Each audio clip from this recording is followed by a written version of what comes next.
Isa na namang nakakagulat na galaw mula sa Ripple ang ating pag-uusapan ngayon. Karaniwan, tuwing unang araw ng buwan, otomatikong nagre-release ang Ripple escrow system ng 1 billion XRP. Pero ngayong April, tila may anomalyang nagaganap dahil hindi pa ito nangyayari. Sa kabila nito, malaking halaga ng XRP ang inilipat sa iba't ibang wallets at karamihan ay ibinalik muli sa escrow. Ano nga ba ang ibig sabihin nito? Ano ang epekto nito sa presyo ng XRP at sa atin bilang mga Pinoy crypto investors at traders ng XRP? At ayan po ang siyang ating pag-uusapan sa video na ito. Pero bago po tayo magpatuloy ay pakibasa na lamang po ang disclaimer dito sa ibaba ng ating screen. At ayan, simulan po natin sa kung ano po ang Ripple escrow at bakit po ito mahalaga. Ang Ripple escrow ay isang mechanism na ginagamit upang kontrolin ang supply ng XRP sa market. Sa pamamagitan ng escrow system, nagre-release ng 1 billion XRP tuwing unang araw ng bawat buwan upang mapanatili ang liquidity at mapigilan ang biglaang pagbaha ng XRP sa market. Ngunit ngayong April, hindi pa ito nangyayari at mukhang may delay sa proseso.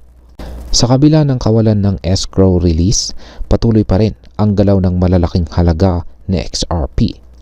Halimbawa, noong April 2, 2025, nakumpirma po ng whale alert na naglipat ang Ripple ng 1 billion XRP kung saan ay may halagang humigit kumulang $2.1 billion. Ngayon ay ano po ang nangyari sa malalaking XRP transfers? Base sa blockchain data, nagsimula po ang malalaking transaction nitong umaga. Unang inilabas mula sa Ripple 26 wallet ang 300 million XRP na nagkakalaga ng $629 million patungo sa address na RBG91M bandang 3:06 UTC. Ilang minuto lang ang lumipas, inilipat naman ang 200 million XRP na may halagang $420 million sa wallet na RKD2OP. Hindi nagtagal, lumipat na naman ang 170 million XRP patungo sa parehong RKD2OP wallet. Sumunod, inilipat ang 330 million XRP sa RDD ECK wallet na siyang unang beses na ginamit simula noong March 1. Sa kabuuan, 1 billion XRP po ang inilipat nitong nakalipas na umaga. Ngayon ay bakit po inilak muli ang 700 million XRP sa escrow? Matapos ang mga transaction, kapansin-pansin na 700 million XRP ang muling inilagay sa escrow. Ang wallet na RKD2OP ay naglock muli ng 307 million XRP sa escrow bandang 3:33 UTC.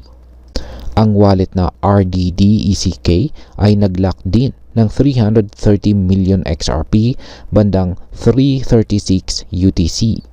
Samantala, ang wallet na RBG91M ay hindi pa naglalak muli ng XRP sa escrow at kasalukuyang may hawak pang 400 million XRP. Posibleng gamitin ito ng Ripple para sa kanilang operasyon o iba pang transaction sa market. Ngayon ay bakit hindi pa nare-release ang 1 billion XRP ngayong April? Ayon sa mga eksperto, posibleng nagkaroon lamang ng delay sa escrow release. Mahalaga ring tandaan na hindi mano-manong kinokontrol ng Ripple ang pag-unlock ng XRP mula sa escrow. May sariling mechanism ito na maaari pong mag-trigger ng release sa ibang petsa ngayong buwan. Dahil dito, ang hindi pangkaraniwang galaw ng XRP ngayong April ay hindi dapat ikabahala kaagad. Sa halip, dapat itong tingnan bilang isang oportunidad upang pag-aralan ang epekto nito sa market. Ngayon ay ano ang epekto nito sa presyo ng XRP? Matapos ang malalaking transaksyon ito, bumaba ng 1.87% ang presyo ng XRP mula $2.09 pababa. Bagamat hindi ito malaking pagbaba, maaaring magdulot ito ng pangamba sa ilang investors na nag-aabang ng escrow release. Sa kasaysayan, tuwing may malalaking galaw ng XRP sa loob ng Ripple ecosystem, nagkakaroon po ng short-term volatility. Kaya mahalagang bantayan kung kailan po magaganap ang escrow release upang malaman ang posibleng epekto nito sa presyo ng XRP sa mga susunod na araw. Sa aking sariling opinyon, tila walang dapat ipangamba tungkol sa delay ng escrow release dahil maaari po itong maganap sa ibang araw ngayong buwan. Gayunpaman, ang malalaking galaw ni XRP ay indikasyon na may aktibong ginagawa ang Ripple upang mapanatili ang balanse sa kanilang liquidity strategy.